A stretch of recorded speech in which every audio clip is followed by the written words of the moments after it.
Di tanah Australia yang hangat dan liar, hidup hewan-hewan yang tak ditemukan di tempat lain di dunia. Kanguru yang melompat di padang, platypus yang berenang di sungai, dan wombat yang menggali tanah. Mereka bukan hanya unik, tetapi juga penjaga rahasia sejarah panjang mamalia di bumi ini.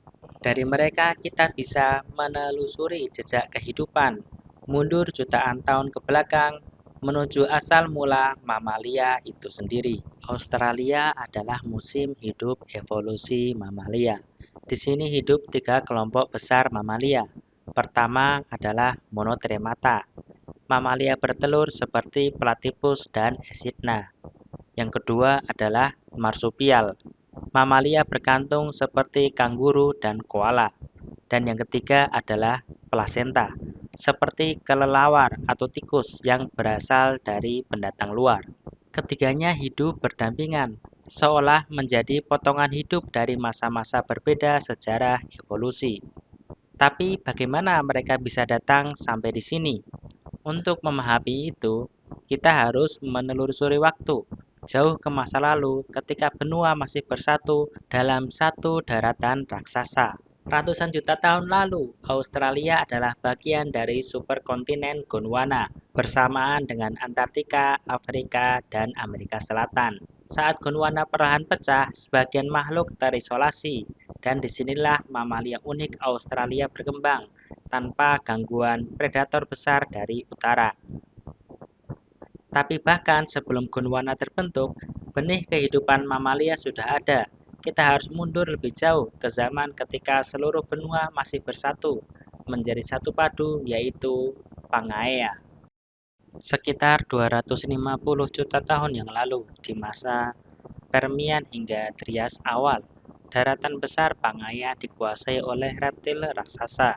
Namun di sela pepohonan dan rawa, muncul makhluk kecil yang berbeda, yaitu Therapsida, leluhur mamalia. Mereka mulai memiliki rambut halus, gigi berbeda bentuk, dan mungkin berdarah panas. Ketika bencana besar menimpa bumi dan memusnahkan 90% kehidupan, kelompok kecil ini bertahan dari kegelapan kepunahan. Itulah benih sejati mamalia lahir. Saat para dinosaurus menguasai dunia, mamalia awal tetap hidup, tapi di pinggiran kehidupan. Mereka kecil, aktif di malam hari, dan mencari serangga. Dunia mereka sederhana, bertahan, bersembunyi, dan merawat anak.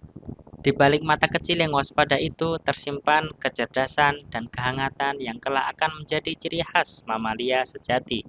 Selama 150 juta tahun mereka menunggu hingga akhirnya bencana besar menghapus para penguasa reptil. 66 juta tahun yang lalu, sebuah asteroid menghantam bumi. Langit menjadi gelap, tanaman mati, dinosaurus punah.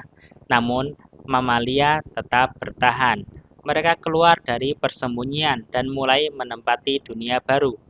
Ada yang menjadi pemburu, ada yang menjadi pemakan tumbuhan, ada pula yang kembali ke laut untuk menjadi paus pertama. Dunia baru ini menjadi milik mereka. Setelah kepunahan dinosaurus, dimulailah era Cenozoikum, zaman ketika mamalia menguasai dunia. Benua-benua terpisah, iklim berganti, dan setiap daratan menjadi panggung evolusi tersendiri.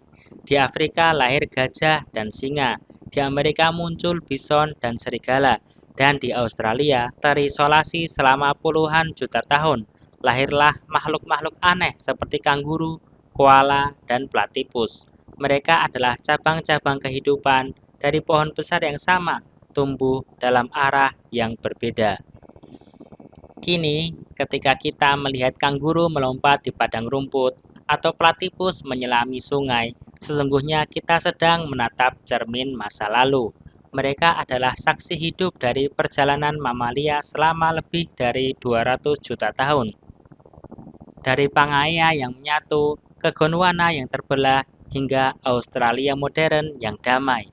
Semuanya terhubung oleh satu benang merah, kehidupan yang tak pernah berhenti beradaptasi. Dan mungkin di dalam diri manusia pun masih hidup semangat itu, semangat mamalia kecil yang dulu berjuang di kegelapan, percaya bahwa setiap akhir hanyalah awal dari kehidupan yang baru.